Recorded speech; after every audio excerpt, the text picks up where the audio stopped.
Haleluya, haleluya. Yesu Kristo nashimwe. Ndabasuhuje mu izina rya Yesu Kristo.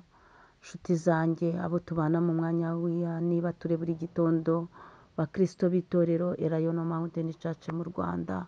Tubyukiye imbere y'Imana ishobora byose. Tubyukiye imbere y'Imana yacu izinze ijoro ikazingura amanywa. Tubyutse dushima Imana.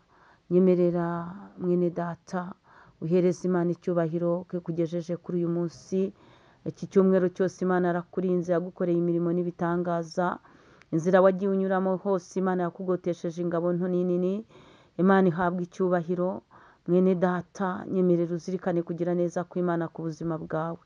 Muri kumwe na Bishop Leonira, umushumba w'itorero Elayono Mountain Church mu Rwanda. Turacyari muri teme yacu igira iti garuka ushima Imana mu masengesho y'iminsi 40. Turacyakusanya iby'Imana yakoze ku buzima bwacu. N'iri joro wongera urebe ibyo yakoze. Uyu mwaka urebe ibyo yakoze. Iminsi yose itambutse urebe ibyo yakoze. Nurangiza ugaruka ushima Imana. Nyemerera dusome ijambo ry'Imana. Igitabo cya Mose gutegekwa kwa kabiri ni ibice 30. Ibice 30. Turasoma umurongo wa 19. Imana ishimwe cyane tudatinze. Handitse ngo uyu munsi ntanze ijuru n'isi ho abahamya bazabashinja yuko ngushyize imbere ubugingo n'urupfu n'umugisha n'umuvumo. Nuko uhitemo ubugingo ubone kubaho wowe n'urubyaro rwawe.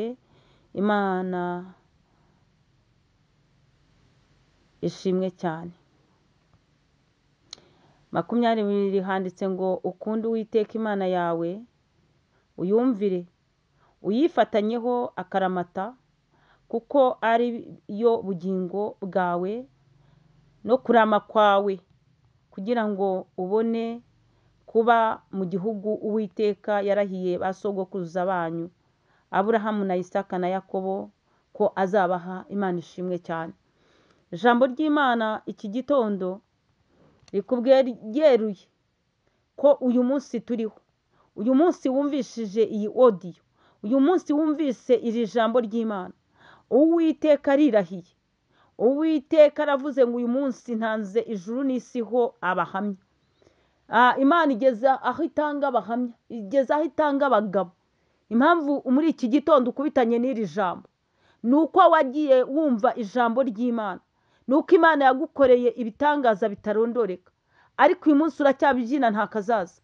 Uyu munsi wanze gufata umwanzuro. Uyu munsi wanze gufata icyemezo ngo uhitemo kwakira Yesu Kristo nk'umwami n'umukiza wawe.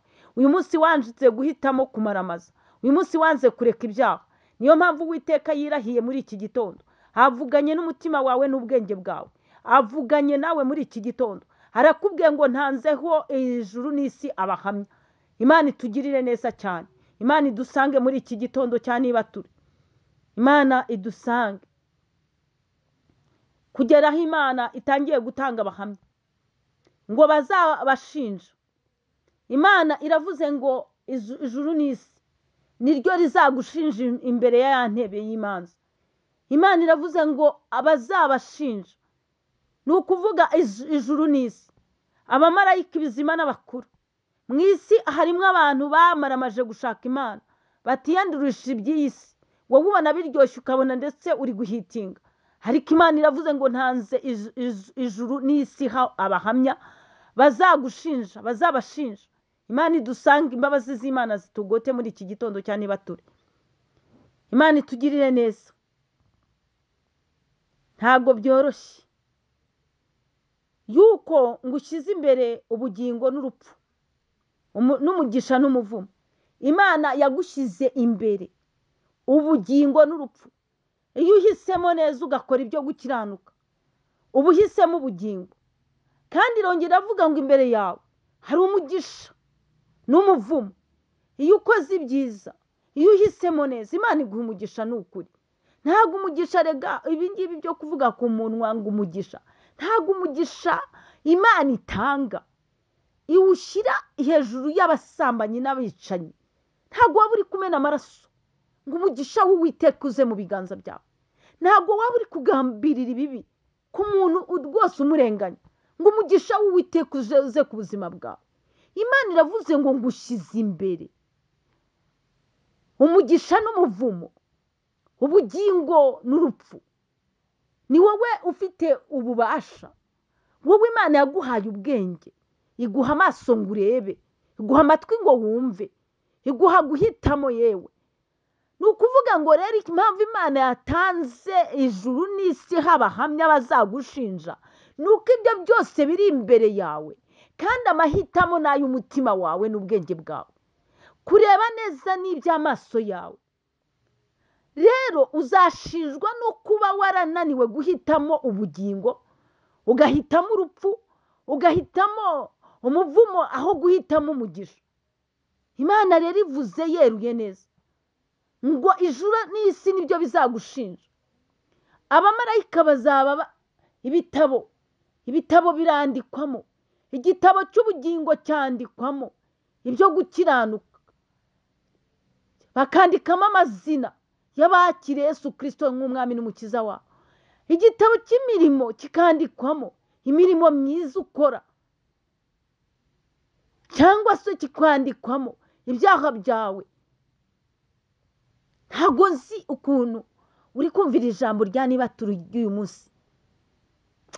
Ijambo rirakubwiye ngo Uwiteka atanze ijuru n'isi h'abahamya bazagushinja, kuko yagushyize imbere ubugingo n'urupfu.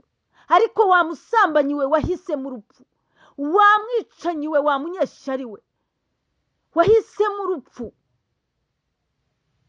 Wowe wahisemo urupfu, wahisemo umuvumo aho guhitamo umugisha. Uyu munsi ni uwawe, ni uwawe kugira ngo uhitemo neza. Imana idusange, Imana itugirire neza.